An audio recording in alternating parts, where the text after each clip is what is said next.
नाजरीन आदाब। मुअर्रखा 23 अक्टूबर 2024 मुताबिक 19 रबीउल उस्सानी 1446 हिजरी के अवधनामा वॉइस एडिशन में आपका खैर मकदम है। पेश खिदमत है अवधनामा में शाये खास खबरों की तलखीस।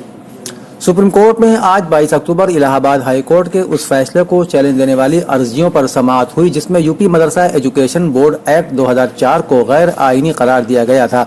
इस मामले में अदालत उज़्मा ने मंगल के रोज सभी फरीक़ैन की दलीलें सुनने के बाद अपना फैसला महफूज रख लिया है। काबिल जिक्र यह है कि अदालत में अपनी बात रखते हुए हुकूमत की तरफ से पेश वकील ASG नटराजन ने कहा कि यूपी हुकूमत ने इलाहाबाद हाई कोर्ट के फैसले को कबूल किया है और उसके खिलाफ कोई भी अर्जी दाखिल न करने का फैसला लिया है। हुकूमत की तरफ से यह भी कहा गया कि जहां तक मदरसा एक्ट के जवाज का सवाल है तो हमने इलाहाबाद हाई कोर्ट में भी एक्ट की हिमायत में दलील पेश की थी और आज भी मदरसा एक्ट को लेकर हमारा वही रुख है। इस एक्ट को पूरी तरह खारिज करना मुनासिब नहीं। मदरसा एक्ट में तब्दीली जरूर हो सकती है लेकिन उसे पूरी तरह रद्द करना ठीक नहीं।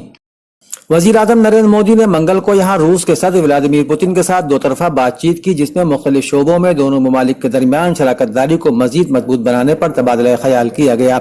मिस्टर मोदी जो आज यहाँ 16वीं ब्रिक्स चोटी कॉन्फ्रेंस में शिरकत के लिए रूस के शहर काजान पहुंचे हैं, मेजबान रूस के सदर से मुलाकात के बाद ट्विटर पर एक पोस्ट में कहा कि मेरी यहाँ सदर पुतिन के साथ बहुत अच्छी मुलाकात रही। हिंदुस्तान और रूस के दरमियान ताल्लुकात बहुत गहरे हैं।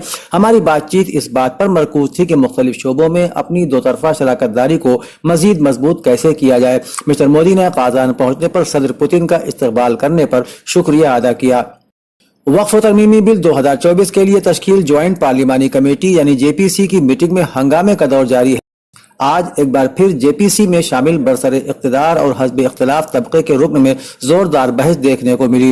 इस मरतबा तो इस बहस ने जारहाना रुख अख्तियार कर लिया और नतीजा ये हुआ कि तृणमूल कांग्रेस यानी TMC रुकन पार्लियामेंट कल्याण बनर्जी जख्मी हो गए। मीडिया रिपोर्ट के मुताबिक JPC की मीटिंग में BJP रुकन पार्लियामेंट अभिजीत गंगोपाध्याय और TMC रुकन पार्लियामेंट कल्याण बनर्जी के दरमियान किसी बात पर तल्ख बहस शुरू हो गई और देखते ही देखते दोनों लीडरान के दरमियान तसादुम की हालत पैदा हो गई जिससे कल्याण बनर्जी की टेबल पर रखी शीशे की बोतल टूटकर गिर गई।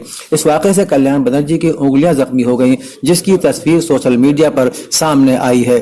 उत्तर प्रदेश के वजीर आला योगी आदित्यनाथ ने मंगल को Sanjay Gandhi post graduate institute of medical sciences में 1147 करोड़ रुपए के मुख्तलिफ प्रोजेक्टों का इफ्तिताह और संग बुनियाद रखा।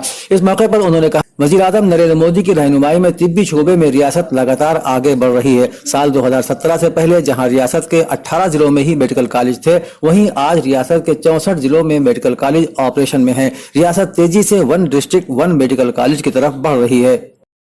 ईरानी सदर और हिंदुस्तानी वजीर आज़म मोदी की मुलाकात रूस में जारी ब्रिक्स इजलास के मौके पर हुई। खबर रसां एजेंसी की रिपोर्ट के मुताबिक ब्रिक्स इजलास में शिरकत के लिए ईरानी सदर डॉक्टर मसूद पुज़ेशकियान आज रूस पहुंच गए हैं। सदर पुज़ेशकियान ने कुछ देर पहले भारतीय वजीर आज़म नरेंद्र मोदी से मुलाकात की। याद रहे कि ईरानी सदर मसूद पुज़ेशकियान अपने रूसी हम मनसब व्लादिमीर पुतिन की दावत पर ब्रिक्स सरबराहान के 16वें इजलास में शिरकत के लिए आज रूस के शहर काजान के लिए रवाना हुए थे। ईरानी सदर इस दौरे में तरक्की और मुनसिफाना आलमी सलामती के लिए कसीरुल जहती को मजबूत बनाने के उन्वान से मुनक़िदा ब्रिक्स सरबराही इजलास में शिरकत करेंगे और ब्रिक्स प्लस के बाहमी ताउन के जरिए एक बेहतर दुनिया की तामीर के मौजू पर मुनक़िदा इजलास से खिताब भी करेंगे। उत्तर प्रदेश के वजीर आला योगी आदित्यनाथ ने मंगल को कहा कि उत्तर प्रदेश में रेशम सनात के शोबे में लामहदूद इम्कानात हैं जिसकी बदौलत ये रियासत हिंदुस्तान को रेडीमेड गारमेंट्स के शोबे में दुनिया में अहम मकाम दिला सकती है। इंदिरा गांधी प्रतिष्ठान में सिल्क एक्सपो के इफ्तिताह के मौके पर उन्होंने कहा कि दुनिया के छोटे ममालिक रेडीमेड गारमेंट्स के मैदान में रुसूख रखते हैं। जिन लोगों के पास वसाइल कम हैं और वो वाक़ई नहीं है वो आगे बढ़े हैं। हमारे पास सलाहियत भी है और वसाइल भी। अगर हम मेहनत के मुतलाशी निस्फ आबादी के बड़े हिस्से को रेशम की पैदावार, processing, readymade garments, designing, marketing, packaging के साथ जोड़ दें तो उत्तर प्रदेश और हिंदुस्तान उन ममालिक की जगह ले सकते हैं जो रेडीमेड मलबूसात में गालिब हो चुके हैं। समाजवादी पार्टी के सदर अखिलेश यादव ने कहा है कि अफसरान BJP कारकुनों की तरह काम कर रहे हैं ताकि ज़िमनी इंतखाबात में BJP की जीत हो सके। उन्होंने कहा कि अम्बेडकर नगर के जिला मजिस्ट्रेट BJP के जिला सदर की तरह काम कर रहे हैं انہوں نے کہا کہ ہم گڑبڑی کرنے والے افسران کی شکایت الیکشن کمیشن سے کریں گے اور الگ الگ جگہوں پر ان کے پوسٹر بھی لگائیں گے۔ ایس پی کے صدر اکھلیش یادو منگل کو پریس کانفرنس سے خطاب کر رہے تھے۔ انہوں نے خاتون کانسٹیبل کی عصمت دری کے معاملے پر یوگی حکومت کو گھیرا۔ انہوں نے کہا کہ خواتین کے تحفظ کے معاملے میں ریاست میں لا اینڈ آرڈر صفر ہے۔ انہوں نے کہا کہ ریاست میں پولیس دباؤ میں کام کر رہی ہے، بلکہ بی جے پی نے پولیس کو ہتھکڑیاں لگا دی ہیں۔ اردو کے عہد ساز رسالہ ماہنامہ معارف کی تحقیقی خدمات کو موضوع بنا کر ڈاکٹر اطہر حسین نے لکھنؤ کیمپس سے ڈاکٹریٹ کی ڈگری حاصل کی، بلکہ اس کتاب معارف کی تحقیقی خدمات عہد سلیمانی تک کو شائع کر کے اس کے استفادے کو عام کر دیا ہے۔ مولانا آزاد نیشنل اردو یونیورسٹی کے لکھنؤ کیمپس میں اس کتاب کی رسم رونمائی میں ممتاز علمی اور ادبی شخصیات شرکت کی۔ حکیم وسیم احمد اعظمی نے کہا کہ ایک خالص تحقیقی موضوع پر نہایت سنجیدگی کے ساتھ کام کیا گیا ہے جو لائق تحسین ہے۔ انہوں نے مزید کہا کہ کتاب کے مشمولات سے یہ امید بندی ہے کہ وہ آئندہ بھی اسی طرح کے ادبی و تحقیقی کام کریں گے جس کا ہمیں انتظار رہے گا۔ انہوں نے یہ بھی کہا کہ تلاش و تحقیق اور غیر معمولی مطالعے کی عمدہ مثال کے طور پر اس کتاب کو پیش کیا جا سکتا ہے۔ اتر پردیش کے ضلع بہرائچ میں فرقہ وارانہ فساد بھڑکانے کے سماجوادی پارٹی کے سربراہ اکھلیش یادو کے الزام کو بے بنیاد قرار دیتے ہوئے بی جے پی کے M L A Sureshwar Singh نے کہا کہ اس معاملے میں سبھی نامزد ملزمین کے خلاف پولیس سی سی ٹی وی فوٹیج کی بنیاد پر مناسب کارروائی کرے گی۔ انہوں نے منگل کو اپنی رہائش گاہ پر منعقد پریس کانفرنس میں کہا کہ 18 اکتوبر کو انہوں نے جس کیس کو درج کرایا ہے اس کے سلسلے میں انہیں ارپت شریواستو کا بی جے پی عہدیدار ہونا معلوم ہوا ہے۔ ایم ایل اے نے بتایا کہ کوتوالی شہر میں انہوں نے بی جے پی یووا مورچہ کے شہر صدر سمیت کل 8 افراد کے خلاف تشدد پھیلانے اور دیگر دفعات میں مقدمہ درج کرایا ہے۔ انہوں نے یقین دلایا کہ سبھی نامزد ملزمین کے خلاف پولیس سی سی ٹی وی فوٹیج کی بنیاد پر مناسب کارروائی کرے گی۔ اودھ میں شاید جہانما خبروں کے مطابق ہیرنا نے فلسطین کی ماہ نیوز ایجنسی کے حوالے سے رپورٹ دی ہے کہ غاصب صہیونی حکومت نے گزشتہ 24 گھنٹے کے دوران غزہ کے مختلف علاقوں پر بمباری کی ہے، جس میں 64 عام شہری شہید ہوئے ہیں۔ فلسطین کی ماہ نیوز ایجنسی کے مطابق ان میں سے 51 فلسطینی شمالی غزہ میں شہید ہوئے ہیں۔ اس رپورٹ کے مطابق صہیونی فوج نے شمالی غزہ کے بیت لاہیہ اور جبالیہ کیمپوں پر وحشیانہ بمباری کی ہے۔ فلسطینی ذرائع نے بتایا ہے کہ منگل کی صبح صہیونی جنگی طیاروں کی بمباری کے ساتھ ہی صہیونی فوج کے توپخانے نے بھی شمالی غزہ پر گولہ باری کی۔